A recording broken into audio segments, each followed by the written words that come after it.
Leah Steinkirch here with Prowess Project, showing you a quick hack that I like to use in Google Docs, and that is adding a voice-to-text feature into my workflow. When I go to More Tools and then Extensions, I'm going to add this voice-to-speech to my toolbar. You'll see this little microphone up here that gets then added once you download that plugin. And what this will allow me to do is start talking and it will type what I'm saying. You can continue to use the return feature in your document to keep it organized if you want to use bullet points or numbers.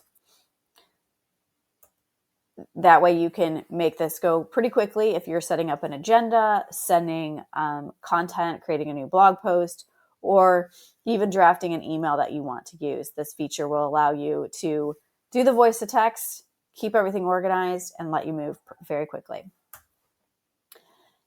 Let me know if you have any questions on this. You can always add some comments below on other ways that you would like to save time in your day, and we'll get those tutorials out to you. Thanks.